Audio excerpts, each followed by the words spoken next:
all really very, very happy mood. Shekhar Garu has given a fantastic film.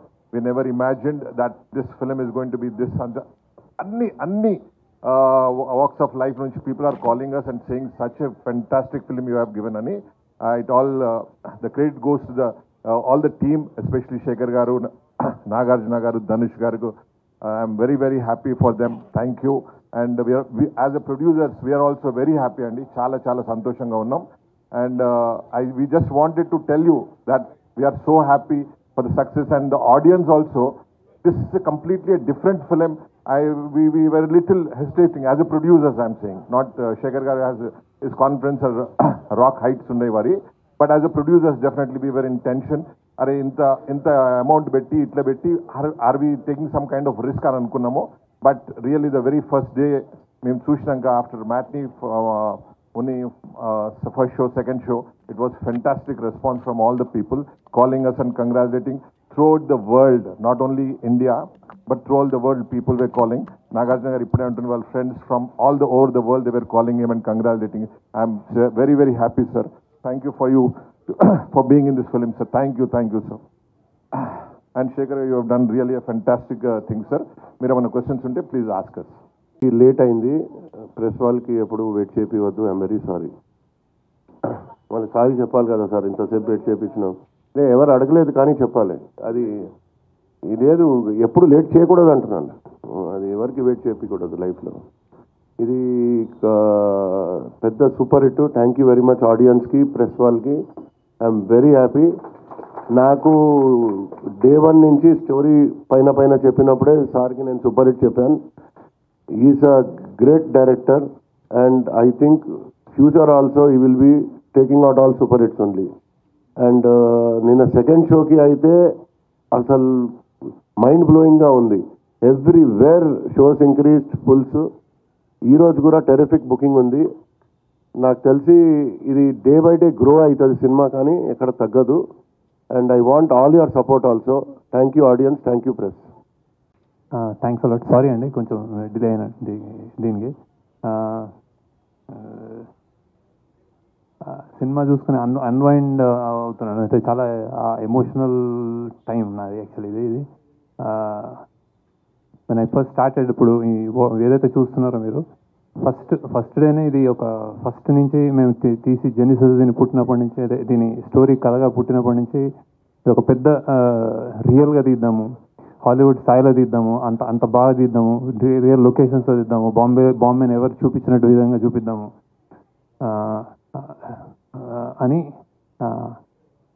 అని ఆశ.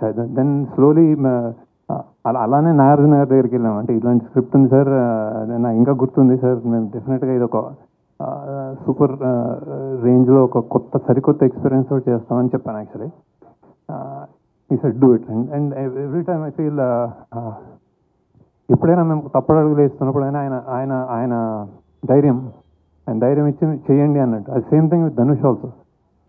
అలానే ఈ జర్నీలో డబ్బులు పెరుగుతున్నాయి, మనకి అవుట్ ఆఫ్ రీచ్ బడ్జెట్ ఎక్కువ అవుతుంది ఇట్లా అనుకున్నప్పుడు కూడా నేను ఎక్కడైనా ఈ కథకి కొంచెం ఏమైనా కాంప్రమైజ్ అవ్వాలనుకున్నప్పుడు మా టీం వాళ్ళు లేదు ఇది గొప్ప సినిమా గొప్పగా ఇలానే చేయాలి అని చెప్పిన నా team members, especially Chaitanya Pingali, Suri, Ajay, core people always reassuring that అంటే ఇది సామాన్యమైన సినిమా కాదు యాక్చువల్లీ. అంటే నేను అన్నమాట ప్రీ రిలీజ్కి సరస్వతీదేవి తల చూస్తుంది అనేది that is the truth.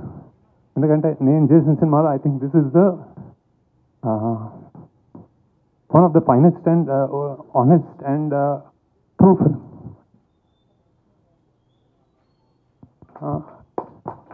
Like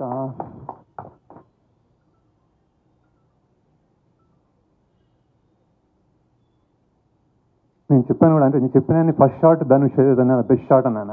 అది ఆడిటోరియంలో మీరు చూస్తున్నారు అది బెస్ట్ షాట్ అని. కొంతమందికి అంటే కొన్ని విషయాల్లోకి ఇట్లాంటి సినిమాలు చేసినప్పుడు ఇంత హై అంటే ఇంత కొత్తదనము ఇంత జెన్యున్గా తీసినప్పుడు ఏమవుతుందంటే లెంత్ ఏదో అంటున్నారు. అంటే నేను ఇందులో లేయర్స్ చెప్పడానికే చాలా లేయర్స్, ఇంకా మీకు తెలియని లేయర్స్ మీరు మళ్ళీ ఇంకోసారి చూస్తే తెలుస్తుందేమో బేసిక్గా. అవి నేను తీయలేను యాక్చువల్లీ సినిమాలో. సో ఇట్స్ లైక్ అంటే సినిమా తగ్గించాలి అన్నది డైరెక్టర్కి కానీ టీమ్ కానీ తెలియని విషయం కాదు. కాకపోతే అది ఉండాలి, ఇది చెప్పాలి అని ఒక ఒక ఒక ఒక మనుషుల వీకర్ సెక్షన్స్ నుంచి వచ్చిన వాళ్ళ పాయింట్ కానీ, ఒక అండర్డాగ్ పాయింట్ కానీ చెప్పాలి అనుకున్నప్పుడు అది ఆనెస్ట్గా చెప్పడమే మా మా ధర్మం అనుకుంటాను అనమాట. ఇది ఇది ఇది ఇప్పటిదాకా మీరు ఇచ్చిన స్థాయి, నాకు మీరు ఇప్పుడు వచ్చిన యునానిమస్ రిపోర్ట్ కానీ, అంటే నేను అందరూ ఇచ్చేసారని నేను ప్రెస్లో ఏం చెప్పట్లేదు, కానీ బేసిక్గా నచ్చిన విధానం కానీ నాకు చాలా ప్రౌడ్గా ఉంది. అంటే ఈ స్థాయి మీరు ఇచ్చారనుకుంటున్నాను యాక్చువల్. లేకపోతే దీన్ని ఏదైనా తక్కువైనా కానీ మేము చాలా చాలా ప్రాబ్లంలో పడేవాళ్ళం. సో బేసిక్గా బట్ ఇంతగా మీరు ఇచ్చారు, ఇస్తే ఈ సినిమాకి స్థాయి అనేది thank you, I really thank you. And then that I think the film deserves it. ఎన్నెన్నో లేయర్స్ నేను చూస్తున్నాను రెండు మూడు రోజుల నుంచి. ఎస్పెషల్లీ నాగార్జున గారి యాక్టింగ్ కానీ, ఆయన చనిపోయినప్పుడు జనాలు ఆడిటోరియంలో ఫీల్ అయ్యే విధానం కానీ, ధనుష్ యాక్టింగ్ కానీ, రష్మిక కానీ, జిమ్ సర్ఫ్ కానీ, true acting, true high production values and చాలా మంచి టేకింగ్, డైరెక్షన్, ఇవన్నీ వస్తున్నాయి. బేసిక్గా ఐఎమ్ రియలీ ఇప్పుడే సింక్ అవుతుంది నాకేం అంటే బాక్స్ ఆఫీస్ వాట్స్ హ్యాపెనింగ్ అనేది సునీల్ గారు అండ్ రామ్మోహన్ రావు మాట్లాడతారు. But I'm very proud of the film and I'm very happy about the film. So thank you for all the support and reviews మీకు నచ్చినందుకు. నాకు తెలిసి ఈ సినిమా ఒక complete film. So it's like మళ్ళీ మాట్లాడతాను, నాకు గుర్తు రావట్లేదు actually, I'm blanking out. So I'm like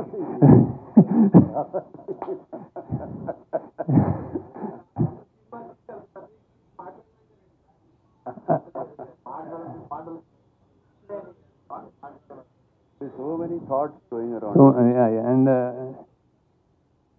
and ఒక 150 200 రూపాయలు ఇచ్చేవాడు కానీ 150 ఇచ్చేవాడు కానీ నాకు రేటు కూడా తెలియదు సరిగ్గా. ఈ సినిమా చూస్తున్నప్పుడు నేను ఇక్కడ నాకు లాగ్ ఉంది, ఈ సినిమా ఇక్కడ నాకు బోర్ కొట్టింది అని ఆలోచించడం నేను అనుకుంటున్నాను టెక్నికల్. అంటే బేసిక్గా నేను తీసుకెళ్ళానని నమ్ముతున్నాను బేసిక్గా. సో ఆ లాగ్ కూడా వదిలేస్తే ఇది ఒక చాలా ఆనెస్ట్ అండ్ గొప్ప ప్రయత్నం అని నేను అనుకుంటున్నాను బేసిక్గా. So and I'm really happy. అంటే నేను ఇప్పుడు సక్సెస్ మీట్లో నేను ఎందుకు అంటే నేను ఓకే చలో you continue and I will talk to you later. అందరికీ నమస్కారం. శేఖర్, ఇది ఎన్నో సక్సెస్ మీట్, ఇది వరుసగా సక్సెస్ మీట్లే కదా మీకు. All films you sit here after the film releases and you having a success. One more to your belt. Very happy. Thank you Shekhar. First media అందరికీ థ్యాంక్స్ చెప్పాలి. I think first time unanimous reviews వచ్చినట్టున్నాయి. నాకు నిన్న ఎవరో ఒక photograph చూపించారు, అన్ని 3కి తక్కువ ఏది లేదు ఏ రివ్యూ. అండ్ అంత యునానిమస్గా వచ్చిందంటే అంత యునానిమస్గా నచ్చిందే అనమాట. So thank you very much దానికి. అండ్ ముందుగా నాకు అఫ్కోర్స్ సునీల్కి థ్యాంక్స్ చేయమని, like family to me always. సునీల్తో ఎప్పుడు ఫ్యామిలీ, సినిమా చేసినా చేయకపోయినా ఏదో ఒకటి ఉంటుంది మాకు. బట్ శేఖర్తో నాకు ఎప్పటి నుంచో సినిమా చేయాలని ఉంది actually. Before Sumanth worked, before Amala worked, before Chaitanya చేసినప్పుడు, దానికన్నా ముందు నుంచి శేఖర్తో ఎప్పుడు కలుస్తూ ఉంటాం, సినిమా చేయాలంటాం. అండ్ శేఖర్ నాకు బాగా గుర్తు, నీతో ఒక స్టైలిష్ సినిమా చేయాలి, చార్మింగ్ సినిమా చేయాలని అనేవాడు. బట్ ఫైనలీ మా ఇద్దరి మధ్యన రాత ఇలా రాసింది. సచ్ ఎ బ్యూటిఫుల్ క్యారెక్టర్ ఈ గేవ్ మీ. అండ్ నాకు ఈ రొటీన్ సినిమాల నుంచి ఒక కొత్త క్యారెక్టర్ చేయాలి సినిమాలో. నేను ఆడియో ప్రీ రిలీజ్లో కూడా చెప్పాను, సినిమాలో ఒక పాత్రగా చేయాలి. అండ్ శేఖర్ ఈ సినిమాలో ఫుల్ ఫిలిం ఇస్ లైక్, నేను మాయాబజార్ అనే సినిమాతో కూడా కంపేర్ చేశాను అప్పుడు. అలాగే దాంట్లో హీరో ఎవరు అన్నాను, అలాగే మిస్సమ్మలో చూస్తే హీరో ఎవరు, గుండమ్మ కథలో చూస్తే హీరో ఎవరు, we don't know, it is only the director. And ఇప్పుడు కూడా చెప్తున్నాను, ఇది శేఖర్ కమ్ముల గారి ఫిలిం, ఇది out and out his film. ప్రాణం పోస్తారు ఈ సినిమాకి, నాకు తెలుసు. ఆయనే కాదు, ఆయన whole team, I know that whole team how much వాళ్ళు ఎంత క్లోజ్గా ఉంటారో. And Sekhar fantastic character, and thank you very much. నా గురించి ఆలోచించారు. And waiting for the next film again to do with you. అది మీరు కెరీర్లో అద్భుతమైన పాత్రలు చేశారు. That is the reason you could continue for so long in the career. ఈ సినిమాలో నాగార్జున గారు కాదు, అండ్ స్లైట్లీ హీరోయిజం ఉన్న క్యారెక్టర్ కూడా కాదు. చిన్న విలనిష్ టచ్ ఉంటుంది ఫిల్మ్లో, తర్వాత మళ్ళీ గిల్టీ క్యారెక్టర్ కింద టర్న్ అవుతుంది, లాస్ట్ ఫైనల్గా సాక్రిఫైజింగ్ రోల్గా ఎండ్ అయింది సినిమాలో. మీరు ప్రధానంగా ఈ క్యారెక్టర్ని ఎంచుకోవడానికి కారణం ఏంటి? What is your personal experience as an actor who has done N number of characters in the career? ప్రధానంగా ఈ క్యారెక్టర్ని ఎంచుకోవడానికి కారణం శేఖర్ కమ్లానే. ఆయనతో పనిచేయాలి, ఆయన మీద ఉన్న నమ్మకం. ఎందుకంటే ఆయన సినిమాలు అన్నీ చూశాను, almost everything I have seen. ఆయన క్యారెక్టర్స్ని ఎంత బాగా జస్టిఫై చేస్తారో తెలుసు. ఈ కథ విన్నగానే నాకు అనిపించింది నాది మెయిన్ క్యారెక్టర్ అని. ఎవ్రీబడి నా చుట్టూ తిరుగుతున్నారని, స్టార్టింగ్ నుంచి ఎండ్ వరకు. మేబీ స్క్రీన్ స్పేస్ ఇంకోళ్ళకి ఎక్కువ ఉండొచ్చు, but that is not the criteria. నాకు ఈ కథ వినగానే this is Deepak's film from start to ending, కథ విన్నగానే. అండ్ శేఖర్ చెప్పినప్పుడు కూడా అలాగే చెప్పాడు నాకు. ఈ క్యారెక్టర్ ఆర్క్ చాలా బాగుంది, సో నాకు అది బాగా నచ్చింది. ఇప్పుడు జిమ్ సౌరభ్ గారి arc, gym Saurabh did a fantastic job, but is arc ఒకటే వెళ్తుంది. అలాగే ధనుష్ గారిది ఇట్స్ ఓన్లీ 2, హోమ్లెస్, అక్కడ నుంచి ఎడ్యుకేట్ అవడం, మైండ్లో ఒక గిల్ట్ కాంప్లెక్స్ కానీ ఇది కానీ అది ఇది సాక్రిఫైజింగ్ కాంప్లెక్స్ కానీ ఏమీ లేదు. ఆ క్యారెక్టర్ వెరీ ఇన్నోసెంట్ క్యారెక్టర్, ఒకటే గ్రాఫ్లో వెళ్తుంది, సింగిల్ లైన్లో వెళ్తుంది. నా క్యారెక్టర్కి శేఖర్ గారు 3 షేడ్స్ ఇచ్చారు యాక్చువల్గా. So they are 3 shades. So అందుకనే ఈ క్యారెక్టర్ బాగా నచ్చి చెప్పినగానే వెంటనే నేను చేశాను ఈ క్యారెక్టర్.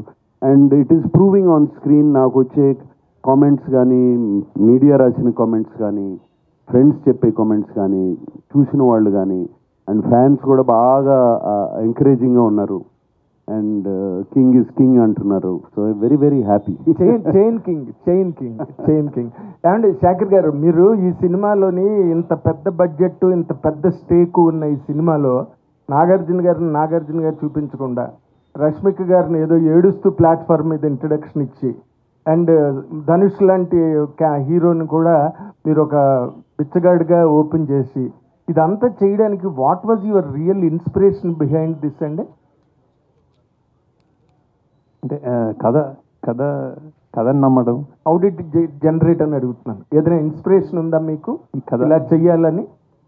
ఏనండి, దీని ఈ కథ పుట్టుక గురించి నేను ఏం చెప్పలేను. ఎందుకంటే నేను జనరల్గా అంటే ఏదో సినిమానా, ఏదో నవల, ఏదో కథ చదివి చేశానా అని అనలేను నేను. సంథింగ్ ఇట్ అక్కడ్. ఏదో చాలా ఈ దేశంలో కానీ ప్రపంచంలో కానీ చాలా డిస్పారిటీ ఉంది. అతి గొప్ప వాళ్ళు ఒకళ్ళు, అతి సామాన్యులు ఒకళ్ళు, మధ్యతరగతి వాళ్ళు ఒకళ్ళు, చాలా అంటే ఒక క్లాస్ డిఫరెన్సెస్ బాగా పెరిగిపోతున్న నేపథ్యంలో సంథింగ్ చెప్పొచ్చేమో అని ఒక థాట్ నుంచి పుట్టినది. అంటే అత్యంత గొప్పవాడికి అత్యంత పేదవాడు అండ్ మధ్యలో ఇంకో ప్రపంచం, ఇది చూపించే ఒక ఐడియా వచ్చి ఇది కథ పుట్టింది అలా. ఓకే, బట్ ఆ తర్వాత వీళ్ళందరూ అంటే నేను ఎవరికి చెప్పినా, నాగార్జున గారికి చెప్పినా కానీ, ధనుష్ చెప్పినా కానీ, రష్మికకి చెప్పినా కానీ ఇది స్క్రిప్ట్, ఇది పాత్రలు.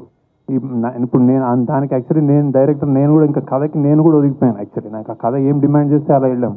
సో అందుకే నేను చెప్తుంది షూటింగ్ కానీ, అందులో ప్రొడక్షన్ వాల్యూస్ కానీ, ఇది చాలా యూనిక్గా, చాలా డిఫరెంట్ ఎక్స్పీరియన్స్ ఎందుకు ఇస్తుందంటే ఆ కథ కావాల్సిందన్నీ చేస్తాం అంటే ప్రతి ఒక్కళ్ళు, ఇంక్లూడింగ్ మీ. సో అందుకే ఈ రిజల్ట్ యాక్చువల్లీ అది. బట్ వీళ్ళు ముగ్గురు ఇమేజెస్ని కూడా మార్చేసి మీ క్యారెక్టర్గా తయారు చేసుకుని సినిమా ప్రజెంట్ చేస్తున్నప్పుడు రిస్క్ అనిపించలేదా మీకు? ఇమేజ్ నాగార్జున గారు చూపించట్లేదు, ఆయనగా చూపించట్లేదు. అదే అంటే అదే ఇమేజ్ అనేది స్టార్స్కి ఇమేజ్ అనేది అన్నమయ్య చేసినప్పుడు ఇదే క్వశ్చన్ నాగార్జున గారిని అడిగితే ఏం ఆన్సర్ చేస్తారు, అదే ఆన్సర్ అనమాట ఇప్పుడు బేసిక్గా అదే. సో ఇమేజ్ అనేది పాత్ర నుంచి వస్తుంది. ఆ పాత్రని ఎలా మనం ఎలా మనము ప్లే చేసాము, దానికి ఎంత పబ్లిక్ ఎంత ఎంత అభిమానంగా చూసుకున్నారన్న దాని మీద నాగార్జున గారు అన్నమయ్య అలా అలా. సో శివ, నాగార్జున గారు శివ. సో పాత్ర నుంచే స్టార్డం పెరుగుతుంది పుడుతుంది అని నా అభిప్రాయం. సార్ ఇప్పుడు తండే సినిమాతో చైతన్య కంటిన్యూ చేశారు, సక్సెస్ మీరు కంటిన్యూ చేశారు వేరేతోటి, నెక్స్ట్ లెనిన్తో కూడా. అంటే ఇది నామ సంవత్సరం అక్కినేని నామ సంవత్సరం అనుకోవచ్చేమో, నామ సంవత్సరం అక్కినేని నామ సంవత్సరం అనుకోవచ్చేమో.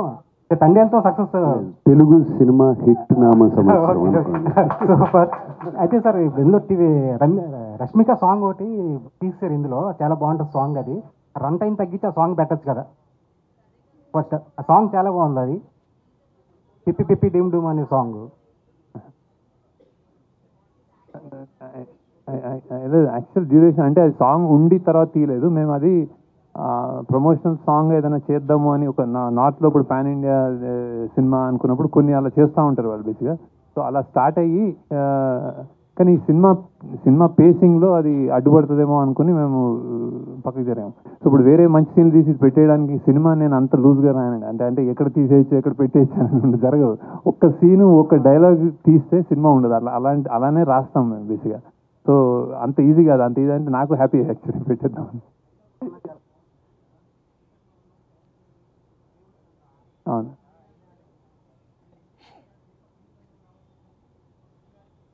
అవును అవును అదే అదే లేదు అదే అదే అదే అదే అదే అదే అదే అదే. శేఖర్ గారు, సెకండ్ హాఫ్లో మిడ్వే ఏంటంటే ధనుష్ గారు ఒక టార్గెట్ పెట్టుకుంటారు, ఏంటంటే ఈ 10,000 కోట్లతో ఇన్ని సిటీస్లో ఉన్న మా వాళ్ళ జీవితాలు మార్చేయాలని చెప్పి అనుకుంటారు. టువర్డ్స్ ఎండ్ ఏంటంటే ఆ టార్గెట్ కాకుండా ఇప్పుడు విలన్ ఎలిమినేట్ చేస్తారు. ఇప్పుడు ఆయన టార్గెట్ అచీవ్ చేసే టైప్లో ఏదన్నా క్లైమాక్స్ ఆలోచించారా డ్యూరింగ్ రైటింగ్ ప్రాసెస్? లేదండి. అంటే బేసిక్గా అతను అది దేవ పాయింట్ ఆఫ్ వ్యూలో అక్కడి నుంచి చెప్పిన కథ అది అక్కడికి. సో అతను రియాక్టివ్ మనిషి. అంటే సడన్గా అని నాకు అన్ని కావాలి చెన్నై మీ ఇంతమంది ఉన్నారని వెళ్తాడు బేసిక్గా. తర్వాత దానికంటే ఇంపార్టెంట్ నాకు ఆ అమ్మాయి బిడ్డ అనుకుంటాడు బేసిక్. సో మేము బతకడం ఇంపార్టెంట్ అన్న దానికి ఆ బతకనివ్వడేమో అన్న భయంతో అతన్ని ఎలిమినేట్ చేస్తాడు తప్ప ఈ డబ్బులంతా ఆల్రెడీ అంటే ఆల్మోస్ట్ వచ్చినట్టే అది బేసిక్గా. ఆ గోల్ కంటే ఇతను మమ్మల్ని బతకనివ్వడేమో అన్నది అతని. సునీల్ సార్, రిలీజ్కి ముందు చాలా టెన్షన్గా ఉన్నారు, ఎందుకంటే మీరు ఎగ్జిబిటర్గా డిస్ట్రిబ్యూట్ ఏంటి ఇప్పుడేమనిపిస్తుంది ఆ నర్వస్ నుంచి? ఇప్పుడు మాకు కానీ ఈసారి కొంచెం లాంగ్ ఉంది. 2-3 months నుంచి ఏ సినిమా ఆడలేదు. ఈ సినిమా వెరీ హ్యాపీ అందరికీ. నేను టెన్షన్లో లేను, ప్రెషర్లో. ఆ సెన్సార్ టెన్షన్ పని టెన్షన్లో ఉంటే వేరే టెన్షన్ ఏం లేదు. యూజువల్లీ నేను టెన్షన్ ఇస్తాను, తీసుకోను. ప్రాబ్లం ఇప్పుడు ప్రాబ్లం అయింది ఈ వర్క్ టెన్షన్. నేను సెన్సార్ అవ్వాలి, సార్ హెల్ప్ చేశారు. సార్ హెల్ప్ చేయలేదంటే నాగార్జున సార్ ఈరోజు పిక్చర్ ఈ టైంకి అయ్యేది కాదు. 100% సార్ హెల్ప్ చేశారు నాకు. సార్ అందరూ మాట్లాడుకుంటున్న ఒక మాట, ఈ టికెట్స్ గురించి జనాలు థియేటర్కి తీసుకురావడం గురించి చాలా ఓకల్గా మాట్లాడారు మీరు. బట్ లాస్ట్ మినిట్లో టికెట్ ప్రైస్ ఇంక్రీజ్ చేయాల్సి వచ్చింది. ఏం ఇంక్రీజ్ చేయాలి? ఎక్కడ ఇంక్రీజ్? ఆంధ్రాలో 75 రూపీస్. 75 రూపీస్ చేయలేదు, 25-50 చేసాం. అక్కడ మరే తక్కువ ఉన్నాయి కొన్ని. ఓకే, మరే 100 రూపీస్ ఉంటే 150 రూపీస్ ఉంటే 175 చేశారు అంతే. 25 రూపీస్ మాక్సిమం చేశారు. ఎక్కడ టికెట్ ప్రైస్ 75 రూపీస్. ఇంకా జియో అట్లా తీసుకున్నారు అప్ టు 75 రూపీస్ అని. ఎందుకంటే మేము అక్కడ అమ్ముతాం సినిమా. అమ్మితే డిస్ట్రిబ్యూటర్ ఏమంటాడు, అసలు కనీసం రేట్స్ లేవు, మేము ఎందుకు ఇవ్వాలి ఈ రేట్ అంటే దానికోసం తీసుకున్నాను. ఇక్కడ హైదరాబాద్లో ఏం పెట్టాం చూడండి, మల్టీప్లెక్స్లో 200, కొన్ని చోట్ల 250, కొన్ని single theatres 175, 150, B class C class 100 rupees, 110. ఎక్కడ పెంచలేదు చూడండి మీరు. బాగా రీజనబుల్గా పెట్టాం. ఓకే, అది దట్ ఏంటంటే మీలాంటి ఒక పెద్ద హీరో చాలా వల్నరబుల్ క్యారెక్టర్ కొట్టించుకున్నారు, తిట్టించుకున్నారు, లాస్ట్గా సాక్రిఫైస్ కూడా చేయాల్సి వచ్చింది. అంటే ఎటువంటి క్యాలిక్యులేషన్స్ ఏమీ లేకుండా. ఎవరు కొట్టలేదు అనుకుంటా. ఓకే, ధనుష్ గారు ధనుష్ వెనకాల. సో దేనికి కూడా వితౌట్ ఎనీ క్యాలిక్యులేషన్స్ చాలా. ఇప్పుడు చాలా మంది అంటారు కదా ఏజ్ అప్రోప్రియేట్ రోల్స్ లేకపోతే డిఫరెంట్ రోల్స్ అన్నీ అంటారు కదా. You have done it everything actually. ఈ షిఫ్ట్ చాలా ఫ్రెష్గా ఉంది.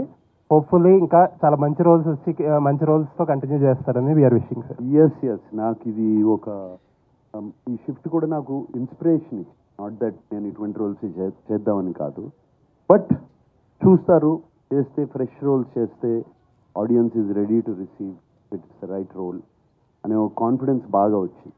సో ఎటువంటి రోల్ అన్నా చేయొచ్చు అని. Looking forward sir. Yes, congrats. Thank you. అదే నేను ఎప్పటి నుంచో చేస్తున్నాను కదా. ఊపిరి అనే ఒక సినిమా చేశాను, గగనం అనే సినిమా చేశాను.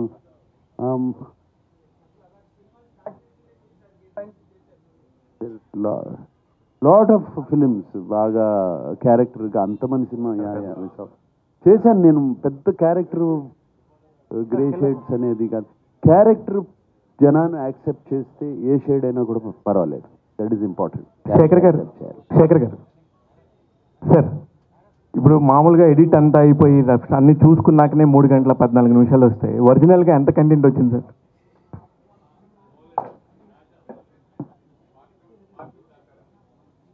అంటే కాదు సార్, నా ఉద్దేశం వేరే కాదు. అంటే ఎక్స్పీరియన్స్ ఉండి 4 సంవత్సరాలకు ఒకసారి 3 సంవత్సరాలకు ఒకసారి వచ్చి ఒక మంచి సినిమా తీసే ఒక డైరెక్టరల్ సినిమా అనే చెప్పుకునే శేఖర్ కమ్ముల గారు ఇలాగా వస్తున్నప్పుడు ఎంత వచ్చింది అనేది నాకు ఒక అవుట్ ఆఫ్ ద క్యూరియాసిటీ. నేను 3 గంటల 15 నిమిషాలు ఎంజాయ్ చేశాను సార్, థరోలీ ఎంజాయ్డ్.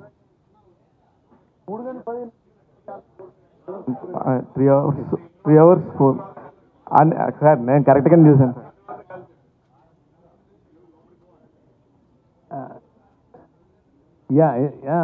చాలా అంటే జనరల్గా నేను అంటే ఎక్కువ సాంగ్ మోంటాజెస్, సాంగ్స్కి బాగా లెంత్ పెట్టి అలా తీస్తాను. బేసిక్గా కథగా వేరే వేరే సీన్లు, అడిషనల్ సీన్స్ చాలా తీసేయడం అలా ఉండదు. జనరల్గా లెంత్ నా జనరల్గా పాటల వల్ల ఉంటుంది అనమాట. ఇందులో కూడా అంతే. బేసిక్గా ఇది ఒక ఇది ఎడిట్ చాయిసెస్లో fast paced thriller at emotional అని, అంటే మెల్లగా వాళ్ళ ఎమోషన్స్ చూపించాలని. సో అక్కడ మనం బ్యాలెన్స్ చేసుకుంటూ వెళ్ళాం. సో ఇంకొక అరగంట ఉండిందండి బ్యాలెన్స్. నాగార్జున గారు చాలా కలర్ఫుల్ నాగార్జున గారు ఉంటే అనుకునే టైంలో ఇంటర్వెల్ దాకా చూసినాక అసలు నాగార్జున గారికి అసలు క్యారెక్టర్ చేసే అవసరమే వచ్చింది అని అనుకుని సెకండ్ హాఫ్ చూసినాక అమ్మయ్య ఓకే అందుకు చేసుంటారేమో అనిపించింది. ఇది నాకున్న ఒపీనియన్. మీకు అలాంటి ఫోన్లు ఏమైనా వచ్చాయా? లేదు, ఎక్కడి నుంచి రాలేదు. యాక్చువల్లీ చాలా మంది చాలా బాగున్నాను అన్నారు సార్. డెఫినెట్గా బాగుంది సార్. నేను అన్నది పాయింట్ కూడా నేను అదే సార్. నేను అన్నది నేను బాగలేదని లేదు. నేను అంటే ఆయన రేంజ్ ఆఫ్ దానికి ఇప్పుడు మీరు సాక్రిఫైస్ చేస్తుంటారు. మీకు ఒక పక్కన పెయిన్ ఉంది, ఆ క్యారెక్టర్లో కనబడుతుంది. అది అవసరమా ఆయనకి అనే ఒక పెయిన్ ఉండిందండి. నేను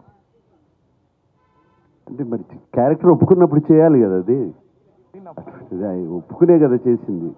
ఒక డిఫరెంట్ క్యారెక్టర్ వచ్చిందని అవసరమా లేదా అనేది ఇక అది ఏమని చెప్పను. అవసరమా అని అన్నీ అవసరమే. మాకు యాక్టర్లకి క్యారెక్టర్స్ చేయడం చాలా ఇంపార్టెంట్. శేఖర్ గారు sir, first congrats sir. Thank you. Biggest block buster కొట్టారు. థ్యాంక్ యూ అండి. Thank you sir. అంటే ఈ సినిమాలో ఈ ఆయిల్ నిక్షేపాలు దొరకటం అనేది సినిమాలో మెయిన్ పాయింట్. రీసెంట్ టైమ్స్లో కూడా ఇండియాలో యాదృచ్ఛికంగా అరేబియా మహాసముద్రంలో ఆయిల్ నిక్షేపాలు దొరికినాయండి. సో దానికి అంటే మీరు చాలా అడ్వాన్స్డ్గా ఆలోచించి కథను తయారు చేసి ఉంటారు. బట్ ఇప్పుడు ఆ ప్రాసెస్ జరుగుతుంది ఇండియాలో. సో దానివల్ల ఇండియా ఆర్థిక వ్యవస్థ మొత్తం మారిపోయి చమురు మనం విదేశాల నుండి చమురు దిగుమతి చేసుకోవాల్సిన అవసరం లేకుండా పోయింది. సో ఈ పాయింట్కి మీకు అసలు ఎలా అనిపిస్తుంది ఇప్పుడు అలా జరగటం?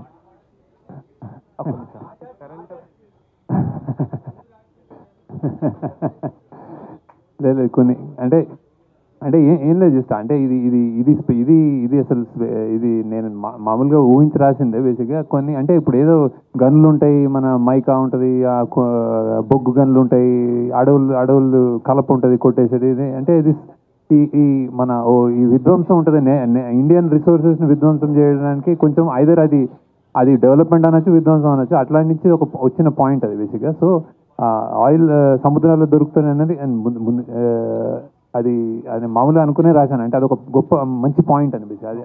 సో ఇప్పుడు దొరికిందంటే హ్యాపీ, ఇంకా ఎంత దొరికితే అంత హ్యాపీ కదా. ఈ ఆయిల్ నిక్షేపాలతో మీ ప్రొడ్యూసర్లను కుబేరులను చేశారు మీరు. సార్ ఇది ఏ పొలిటికల్ పార్టీకి సంబంధించిన సిద్ధప్ప అయి ఉండొచ్చండి. మామూలుగా అంటే సినిమాకి సంబంధించి మీరు తీసుకున్న పాయింట్ అది అందరికి తెలిసిన పాయింట్స్ యాక్చువల్లీ. ఇప్పుడు గవర్నమెంట్ గురించి కూడా మాట్లాడుతున్నప్పుడు అనేక సార్లు కూడా దీనికి సంబంధించి మాట్లాడారు. దీనికి సంబంధించి పేర్లు చెప్పలేను కానీ గ్రూప్స్ గురించి కూడా మాట్లాడారు. ఇది ఏ పొలిటికల్ పార్టీ అని మన దేశ చరిత్ర ఇది, ఒక పొలిటికల్ పార్టీ అని కాదు. నాగార్జున